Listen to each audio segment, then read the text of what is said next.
رات میں اپنے بچوں کو کہانی سنا رہا تھا. وہ کہنے لگے گلو پھولو والی کہانی سنائے. ہماری ایک سیریز چل رہی ہے گلو پھولو والی. وہ کہنے لگے ایک بندہ کہنے لگے یہ کہانی سنائے. کتاب کہانی والی جو اس میں کہانی والی کتاب ہے اسلامی وہ کتاب تھی. اس نے کہا نہیں گلو پھولو والی کہانی سنائے. اب سب کا اصرار تھا. پھر میں نے انہیں گلو پھولو والی ایک کہانی سنائی. آپ کو بھی سنا دوں. میرے بچوں کو بڑا مزہ آیا رات, کیونکہ انہوں نے جلدی سونا ہوتا ہے اس لیے کہ سنت ہے, دوسرا اسکول بھی جانا ہوتا ہے. اور گلو پھولو والی کہانی سنائی. میرے 2 بچے ٹرین سے اترے, دیکھا کہ پھلو جو ہے نا اس کو پولیس نے پکڑا ہوا ہے اور گلو پریشان ہے. ان میں گلو اچھا تھا, پھلو شریر ہے. ایک کا نام گل محمد تھا, ایک کا نام پھل محمد تھا. اچھا یہ واقعی نام بھی ہیں. ہمارے والد صاحب نا, ہمارا جو باغ ہے اس باغ کو اکثر ان 2 بھائیوں کو دیتے تھے, دونوں فوت ہو گئے. ایک کا نام تھا ملک گل محمد, ایک کا نام تھا ملک پھل محمد. یہ نام بھی تھے, ایک کو گلو کہتے تھے, ایک کو پھلو کہتے تھے. ایک کا نام فیض محمد تھا. تو تینوں فوت ہو گئے. اچھا پھلو جو تھا وہ ذرا شریر تھا, اکثر شرارتیں کرتا تھا. اس کا ایک یہاں موٹا موٹا بلا بھی آیا تھا تسبیح خانے میں, میں ذکر سیکھ کے گیا تھا. اس نے وہاں جا کے, پھر یہ ایک دفعہ ہمارے بلے کی بات چلی تھی, موٹا بلا تھا, اس نے جا کے وہاں ذکر کیا. ایسے سر جو مارا ایک بلی کو لگا, اس کا پھر سر جا کے یہاں لگا, ذکر بل چار کرتے ہوئے ایسے سر مارا نا, تو بلی کو جا کے لگا, دیوار پہ لگ گیا بلی کو. پھر خیر اس کی ٹکور پٹی ہوتی رہی, وہ ٹھیک ہو گیا. اس نے کہا بھی دیکھ بھال کے سر مارتے ہیں. تو یہ اترے نا ٹرین سے, دیکھا کہ پھلو کو پولیس نے پکڑا ہوا. انہوں نے کہا کیا ہے؟ اس نے کہا جس نے بغیر ٹکٹ کے سفر کیا ہے.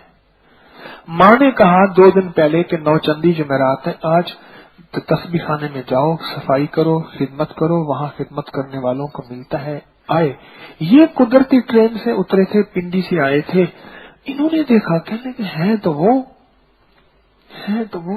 یہ وہی تو ہے جو ہماری ماسی کے گھر کے ساتھ وہاں رہتے ہیں, یہ وہی تو ہے.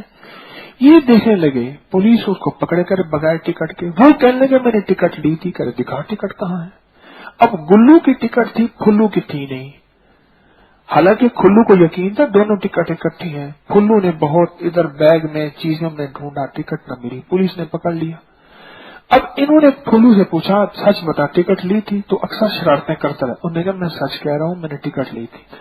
ایک نے پڑھنا شروع کر دیا یا رب موسیٰ یا رب کلیم بسم اللہ الرحمن الرحیم. ایک پڑھنا شروع کر دیا ان للہ و انا الیہ راجعون یا جامع یا معید.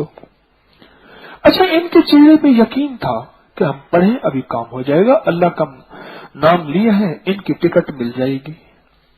لیکن بات تو ایسے بنی, پولیس آئی, اس نے جو ہے ہاتھ کڑی لگا دی. وہ کہنے لگے بابا ہاتھ کڑی کسے کہتے ہیں؟ میں نے کہا یوں زنجیروں سے جو باندھ دیتے ہیں. کہا اچھا ٹھیک ہے.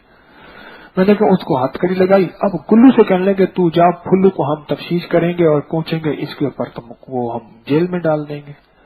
لیکن یہ دونوں مطمئن تھے. انہوں نے کہا ہم پڑھیں گے اور اس کی ٹکٹ مل جائے گی. آگے جا کے نا یقین سے پڑھتے رہے, ان کو عمل پہ یقین تھا. پڑھتے پڑھتے نا اچانک پھلو کہنے لگا گلو سے, بھائی میں نے وہ ٹکٹ تو آپ کو دی تھی, آپ کو یاد نہیں ہے جب میں پیشاب کرنے کے لیے لیٹرین میں گیا تھا, نماز کا وقت ہو گیا وضو کرنے کے لیے, یاد ہے؟ ہاں. کہنے لگا وہ دیکھو, اس نے جو جیب سے نکالا نا کاغذوں کے اندر یوں ٹکٹ گھسی ہوئی تھی. اس نے جو ٹکٹ ایسے نکال لی, کہنے لگے جناب یہ ٹکٹ ہے. تو پولیس والے کہنے لگے تم نے پہلے کیوں نہیں دی تھی؟ انہوں نے جناب ہم تو کہتے تھے ٹکٹ ہے, آپ ثبوت مانگتے تھے, یہ ٹکٹ ہے. انہوں نے دیکھا ٹکٹ دیکھی, وہ حیران ہو گئے. انہوں نے ہتھ کڑی کھول دی, اب چھوٹ گئے. یہ جا کے السلام علیکم کہا, کیا حال ہے بھائی؟ ہم حکیم طارق کے بیٹے ہیں. اچھا ماشاء اللہ, کہاں جا رہے؟ انہوں نے کہا ہم تسبیح خانے میں جا رہے ہیں. تو آپ کو پتا ہے آپ کی ٹکٹ کیسے ملی؟ پھر کیا میں پتا نہیں ہے؟ کہنے لگے ہم نے یہ وظیفہ پڑھا تھا. اچھا. اب انہوں نے کہا تم نے کیا پڑھا تھا؟ اس نے کہا میں نے پڑھا تھا یا رب موسیٰ یا رب کلیم بسم اللہ الرحمن الرحیم. میں نے پڑھا تھا بسم اللہ انا للہ و انا الیہ راجعون یا جامع یا معید. میں نے یہ پڑھا تھا.